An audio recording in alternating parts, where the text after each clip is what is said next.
After a rigorous and thorough competition between some of America's top aerospace companies, the Air Force is going to be awarding the contract for the next generation air dominance platform to Boeing. As you know, was highly competed for. There was a lot of competition, generals, and the F-47 will be the most advanced, most capable, most lethal aircraft ever built.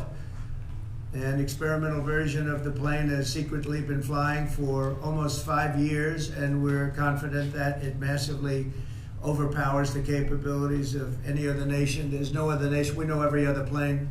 I've seen every one of them, and it's not even close. This is a next level. Our allies are calling constantly. They want to buy them also, and certain allies will be selling them, perhaps toned down versions. We like to tone them down about 10%, which probably makes sense because someday maybe they're not our allies, right?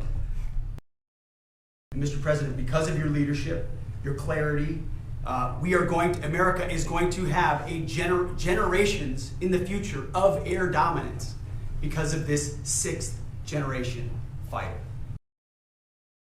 You know, you're talking about a potential war with China. Now, I deal with these people all the time, and I'm dealing with Pete, I'm dealing with these gentlemen on numerous different airplane purchases, and I think they're all going to be great.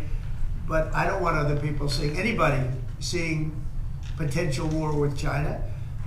We don't want to have a potential war with China, but I can tell you if we did, we're very well equipped to handle it. But I don't want to show that to anybody, but certainly you wouldn't show it to a businessman who is helping us so much. He's a great patriot. He's paying a big price for helping us cut costs, and he's doing a great job. He's finding tremendous waste, fraud, and abuse.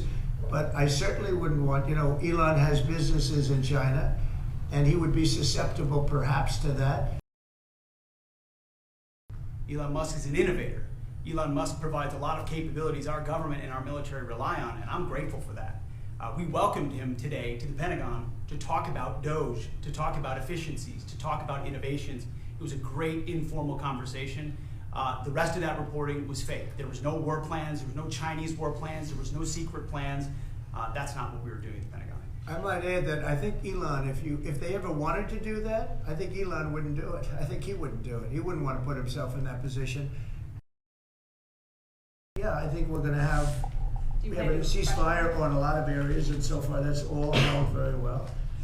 And getting that ceasefire, they had a lot of guns pointing at each other. We had some soldiers, unfortunately, surrounded by other soldiers, and they are going to be, I believe, we're going to pretty soon have a full ceasefire, and then we're going to have a contract. And the contract's being negotiated, the contract in terms of dividing up the lands, et cetera, it's being negotiated as we speak.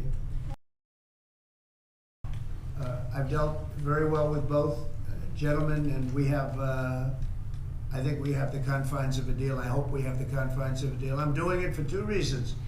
Number one, and by far most importantly, thousands of young people, and they're not American people, they're Russian and they're Ukrainian, are being killed every week, thousands a week. And also the United States has paid, because of Biden, $350 billion on a war that should have never happened. If we had a competent president in this sitting right here, that war would have never happened. It would have absolutely never happened with me. And it didn't happen. For 4 years, it didn't happen.